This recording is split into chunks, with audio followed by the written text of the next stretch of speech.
So for people that say there's no life after death, yeah, there is, because I've seen it with my own eyes.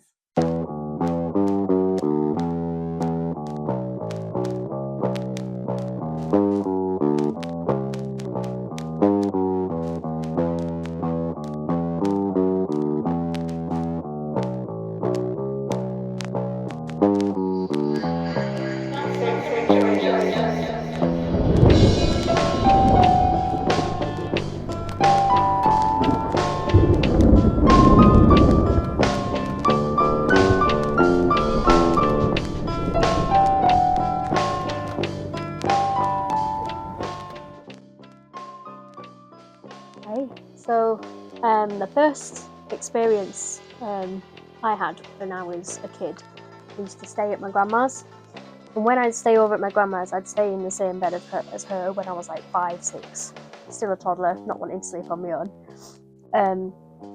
And her house was on a very quiet street with no like major traffic or anything like that. So there's no cars coming past, no lights coming past. It's quiet, it's dark.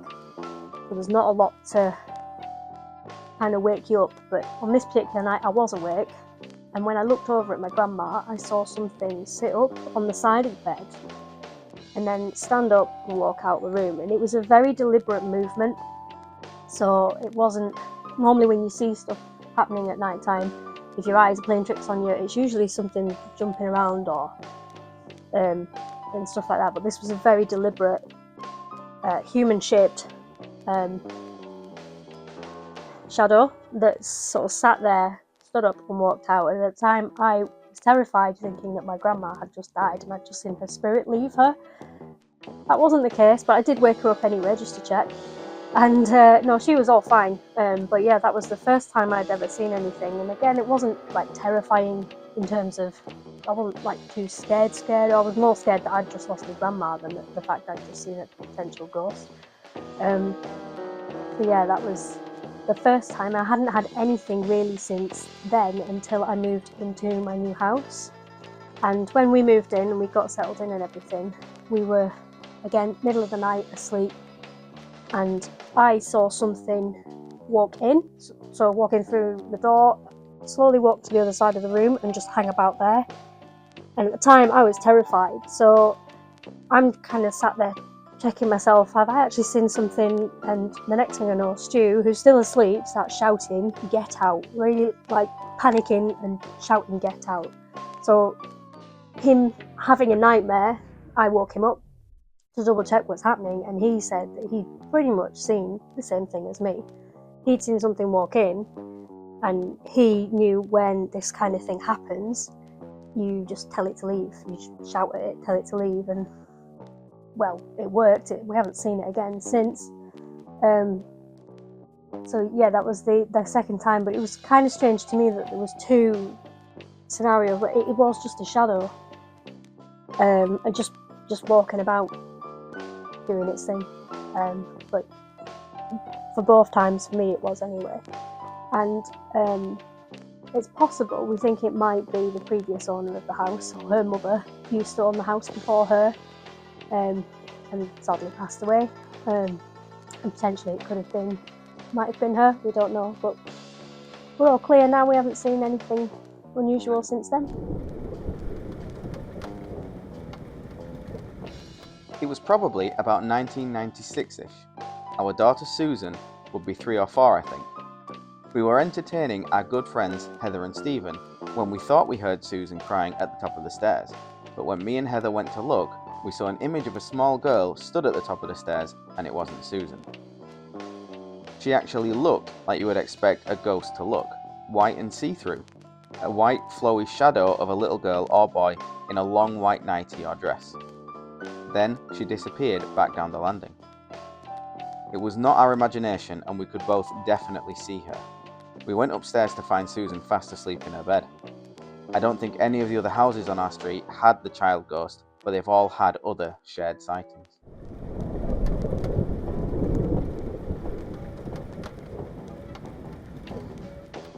I was walking down the street at 11:30 one night with the dogs on their last walk. As I'm walking down the street, I noticed our neighbour Joan's house is pitch black. Usually it's lit up because she doesn't go to bed until about 12:30, so I'm thinking that's unusual for a start. As I get to the bottom of the street, something catches my eye in the landing window, a man's face. So I'm stood looking and I'm thinking, that looks like Tony, Joan's husband, who died 6 years prior. All of a sudden, the dogs start looking as well. All 4 dogs are looking at this face in the window, and I'm thinking, it is Tony. I could see his face. It was up to the glass of the window, and as I'm looking at it, it suddenly starts backing away. I'm thinking, oh, maybe it's his brother or something. I'm not sure if he had a brother. Joan had vertical blinds, and as his head backed away from the window, the blinds never moved. The weird thing about it is that when I next saw Joan, I was telling her about it, and she asked me what time it was. So I told her that it was 11:30 at night, and that I noticed that her house was pitch black. She said that night she had been rushed to hospital, and that's the exact time she went down to theatre. She has breathing difficulties and needed an urgent operation. That was the first time I saw him. The second time was a couple of years after that incident. What happened was I was walking down the street and I saw Joan. I went over to talk to her, and I think I had 2 of the dogs with us. Anyway, I'm talking to Joan, and all of a sudden I see a figure at the side door. I'm still talking to Joan and looking at this figure thinking, that's Tony again.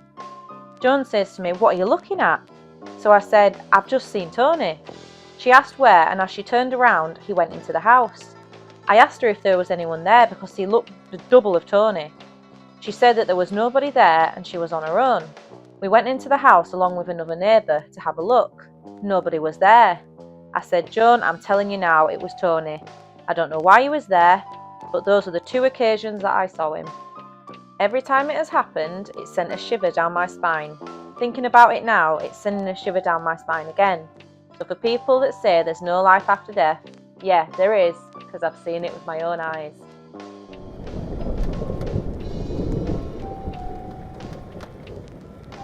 It was probably about 1978, and I was 17 years old. I'd been to a party with a friend, and rather than get a taxi home, we decided that because it was a lovely night, we would walk back through the woods.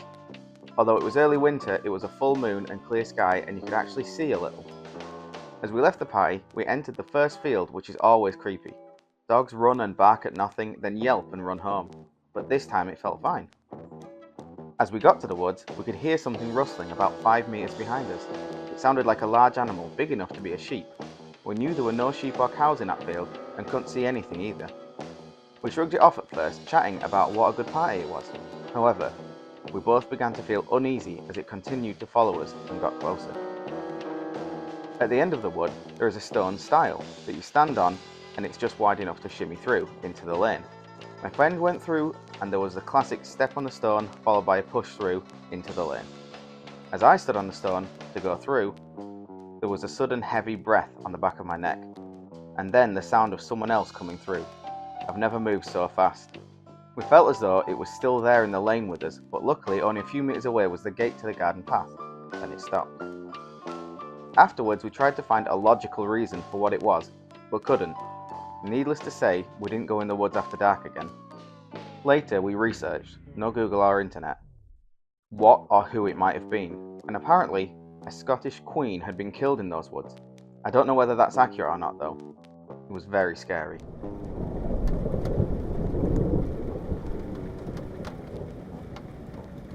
When my sisters and I were kids, fresh off the plane from Greece, we stayed with our nan and grandad in Haworth. The occasion was a family party hosted in an incredibly old place, the White Lion pub, I think it was called. The moment we settled in for the night, we were given one strict instruction: stay out of room 7. It was just the 3 of us sleeping over in the otherwise empty pub. Naturally, that off-limits door, which was directly above our room, became an obsession. We were dying to know why, but also too scared to disobey. We listened, and I swear what happened next was real. In the dead quiet, before sunrise, we woke up to a chilling noise. It was a metallic, grating clank. The distinct, awful sound of heavy chains being dragged across the floor, right over our heads. It scared the living crap out of us. The morning after, we finally learned the pub's terrible secret. The current cellars, we were told, were once the subterranean level of an experimental laboratory. They had used it to perform experiments on mental patients, prisoners who were kept in chains. To this very day, locals say the pub is haunted by the prisoners' ghosts. It's sending a shiver down my back again. Oh, I've done it again.